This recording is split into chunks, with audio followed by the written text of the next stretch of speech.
안녕하세요. 오늘 저희가 함께 살펴볼 자료, 이게 또 아주 흥미롭습니다.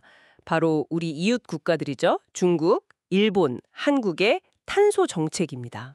네, 특히 이 정책들이 물류나 공급망에 어떤 영향을 주는지 이걸 좀 깊게 파헤쳐 보려고 합니다. 맞아요. 각 나라마다 접근법이 또 다 다르더라고요. 이게 여러분 비즈니스에는 또 어떤 의미가 될 수 있는지 오늘 한번 속 시원하게 알아보겠습니다. 네, 사실 동북아시아가 전 세계 제조업 또 물류의 뭐랄까 핵심 허브잖아요. 그렇죠. 심장부죠. 그렇기 때문에 이 지역에서 탄소 관련 규제가 바뀐다는 건 이게 단순히 그냥 환경 문제 이걸 넘어서는 거죠. 글로벌 공급망 전체에 큰 영향을 줄 수 있습니다. 그러니까요. 각국이 어떤 전략을 가지고 있는지 그 배경은 뭔지 비교해 보는 게 중요하겠네요. 맞습니다. 자, 그럼 바로 중국부터 시작해 볼까요? 2021년에 세계에서 제일 큰 국가 배출권 거래제 ETS라고 하죠. 이걸 도입했고 네, 맞아요. 2025년 되면 시멘트, 철강, 알루미늄까지 포함해서 대상 배출량이 무려 80억 톤. 이야, 진짜 어마어마한데요. 이 접근법의 핵심은 뭔가요, 대체? 중국 ETS의 가장 큰 특징이라면요. 그 생산량 연동 할당 방식이라고 할 수 있습니다. 생산량 연동이요? 네.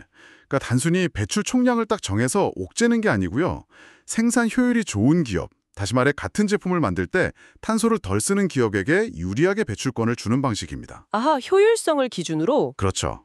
성장은 계속하면서도 산업 전체의 효율성을 좀 끌어올리겠다 뭐 이런 의도죠. 지금 탄소 가격은 톤당 한 8달러에서 10달러 수준. 아직은 그렇게 높진 않아요.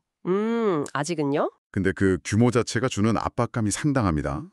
특히 요즘 유럽연합의 탄소국경 조정제도 CBM이라고 많이 부르죠. 네네, CBAM. 네, 이 CBM 같은 규제에 대응하려면 중국에서 오는 제품들의 탄소 발자국 데이터 관리라 뭐랄까 훨씬 더 중요해졌다고 볼 수 있습니다. 아, 그렇군요. 데이터 관리가 핵심이네요. 근데 생산량 연동 방식, 이거 좀 독특한 것 같아요. 그럼 일본은 어떤가요? 일본은 2023년에 GX 리그라는 걸 시작했다고 들었거든요. GX면 그린 트랜스포메이션이죠. 네, 맞습니다. 그린 트랜스포메이션 리그. 이건 좀 자발적인 성격에 강하다고 하던데 규제보다는 성장에 초점을 맞췄다. 뭐 이런 건가요? 중국하고는 어떻게 다른 거죠? 네, 가장 큰 차이점은 말씀하신 대로 자발성하고요. 정부의 파격적인 지원, 이 두 가지입니다. 파격적인 지원이요? 네, 기업들이 스스로 참여 여부나 감축 목표를 정해요. 그 대신에 정부가 무려 20조엔 규모의 GX 경제 이행체라는 걸 발행해서 자금 지원이나 세제 혜택을 그야말로 몰아주면 방식이죠. 와, 20조엔이면 정말 크네요. 그렇죠. 특히 해운이나 항공 분야 있지 않습니까?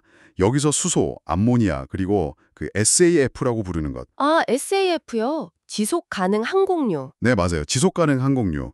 이런 친환경 연료 개발이나 관련 인프라 구축에 집중적으로 투자하고 있습니다. 친환경 선박건조 지원 같은 것도 포함해서요. 잠깐만요. 근데 이게 자발성에만 맡기면 기업들이 좀 소극적일 수도 있지 않을까요? 뭐 당장 탄소 비용 부담이 없으니까요. 아, 예리하시네요. 네, 그럴 수 있습니다. 단기적인 감축 효과만 보면 사실 좀 의문이 들 수도 있죠. 그렇죠. 하지만 일본의 전략은 당장의 그 탄소 가격 부담, 이것보다는 미래 기술 혁신을 통해서 장기적인 산업 경쟁력을 확보하겠다. 여기에 좀 더 방점이 찍혀 있다고 봐야 합니다. 뭐랄까, 일종의 기술주도 성장 전략인 셈이죠. 아, 장기적인 그림을 보는 거군요. 기술 혁신으로. 알겠습니다. 그럼 마지막으로 한국을 좀 살펴볼까요? 한국은 2015년부터 KETS, 한국형 배출권 거래제를 운영해 왔으니까 이 셋 중에서는 그래도 가장 경험이 많다고 할 수 있겠네요. 현재 상황은 좀 어떤가요? 네, 한국의 KETS는 현재 우리나라 전체 배출량의 약 70% 정도를 관리하고 있고요. 톤당 가격은 뭐 한 7달러에서 8달러 선에서 움직이고 있습니다. 중국이랑 비슷하네요, 가격대는? 네, 가격대는 비슷한데 KETS의 특징은 의무와 인센티브의 균형이라고 할 수 있어요. 배출 효율이 좋은 기업에게는 무상 할당을 더 많이 주고요. 또 금융기관 참여를 유도해서 시장 기능도 꽤 활성화했습니다. 아, 시장 원리를 좀 더 활용하는군요. 그렇죠. 물류 쪽을 보면 H&M 같은 대표적인 선사들이 친환경 선박을 도입한다거나 부산항 같은 경우 스마트 그린포트로 바꾸려는 노력들, 또 항공사들의 SAF 도입 노력 같은 좀 가시적인 움직임들이 나타나고 있습니다. 실제 변화가 보이기 시작했군요. 네.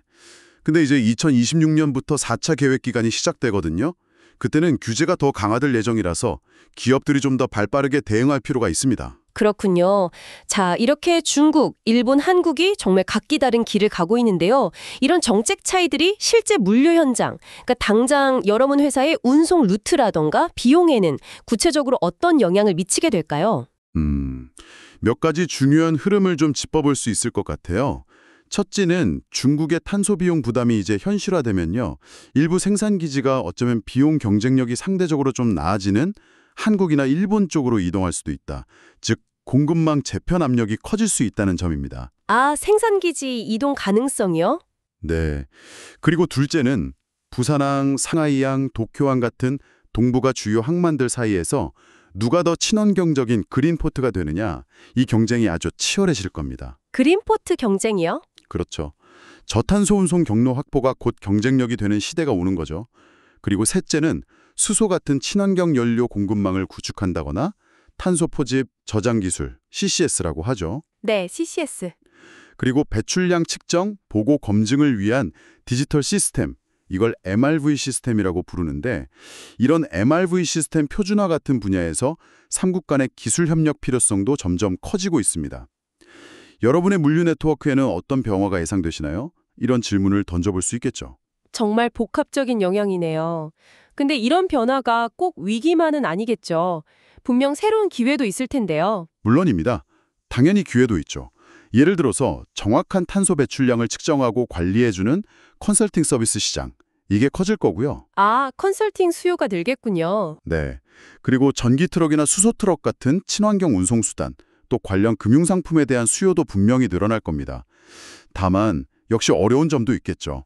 국가별로 정책이 다르니까 거기서 오는 혼란이나 혹시 모를 중복 규제 가능성, 특히 중소물류 기업들이 이런 변화에 필요한 기술이나 자금을 확보하기가 어렵다는 점, 이런 건 앞으로 꼭 해결해야 할 과제입니다. 네, 그렇겠네요.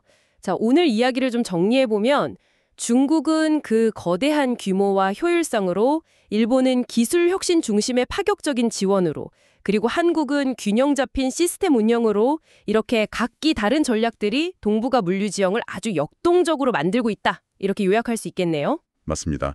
이 세 나라의 서로 다른 접근법이 만들어내는 복잡한 상호작용, 이걸 이해하는 게 앞으로 정말 중요해질 겁니다. 뭐랄까, 서로 다른 엔진을 단 배들이 같은 바다 위에서 경쟁하면서 또 협력하는 모습, 그렇게 비유할 수 있겠네요. 와, 정말 흥미로운 분석이었습니다. 오늘 논의를 바탕으로 청취자 여러분께 이런 질문을 던져보고 싶습니다. 이렇게 빠르게 변화하는 동북아 환경 속에서 여러분의 기업은 어떻게 하면 이런 변동성에 흔들리지 않으면서도 또 지역적으로 일관성 있는 저탄소 공급망을 구축할 수 있을까요?